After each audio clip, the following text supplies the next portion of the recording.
G'day!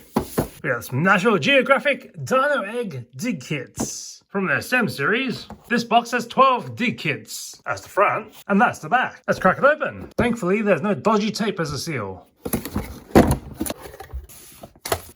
We've got a dozen eggs, a dozen picks, a dig kit guide showing you all of the dinosaurs in this kit, and a multilingual instruction sheet. These picks have a jagged edge and a brush tip. I'm guessing this is for party play where each kid gets an egg and a pick at the same time, as opposed to a couple of kids at a time chipping away at the eggs. And each egg is individually wrapped. It looks like they all have some kind of coat on the bottom. Not sure if this correlates to what they'll be. Not included is a drop cloth or some kind of place where you're gonna chip away at things and have the dust go all over everywhere. Let's get that in place. Got some ready old table cover as a backdrop. Protect the main table because these are really dusty. Sitting in the box, there's a lot chipping off. They leave a footprint as soon as they sit on the table. So dusty. Not sure if this means anything, but at the bottom of this says P6. That could be the 6th dinosaur in the sheet, or totally a red herring.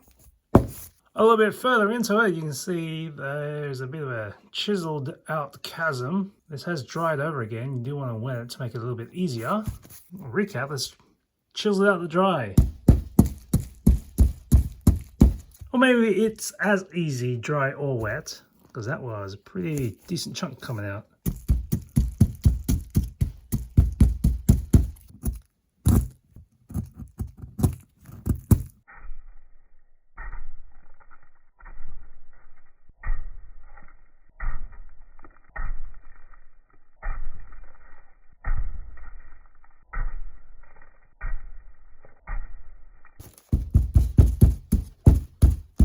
Go hard enough at it, your hands will be dusty relics. But right there we can see the tip of something poking out.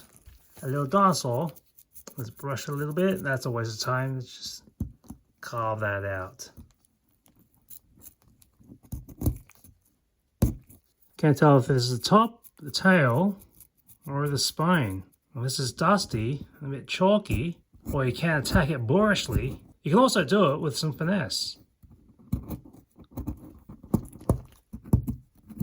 Oh, that looks like the top of a head. I believe that's an eyeball right there. Based on this guide, given the shape of the crest and the redness of it, I believe it's going to be a Corythosaurus.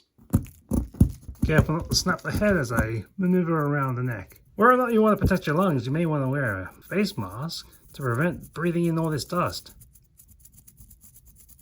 Poking out right there, I believe it is a Corythosaurus. Which, if we go back to the bottom here, that said P6, it's neither a Triceratops, which was in the 6th position on the top row, it's not a Parasaurolophus, or even a Velociraptor. So let's keep on chipping away until we get... Whoa. Let's keep chipping away until we get to the end and free this little dino. Whoop, that was a big chunk that just flew right out, and that's a whole lot of leg. So at the gentlest, you get this much of the egg chipped away. That's with hardly any pressure. Still for little kids, but if you want them to really go at it, that's a lot of dust and chunks of egg everywhere. The dinosaur is not dead center. This and the other ones I've chipped away are at some odd position. This seems to lean inside the curve of the egg. I think I should be able to pry it out.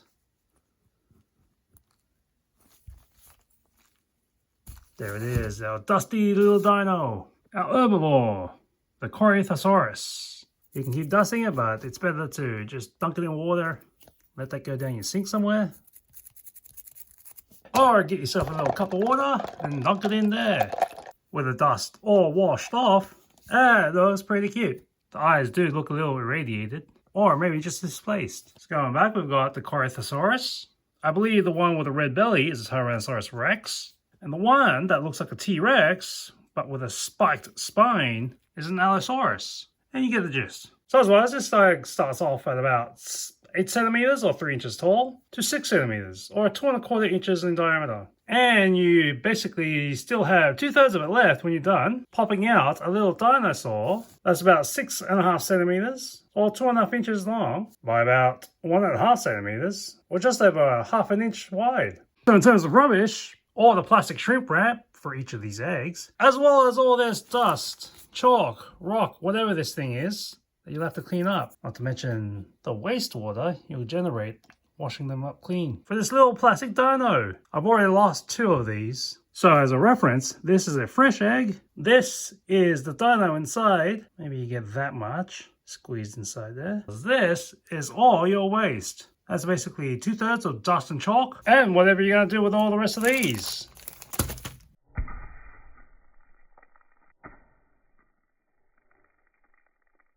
See you next time on Wormwood.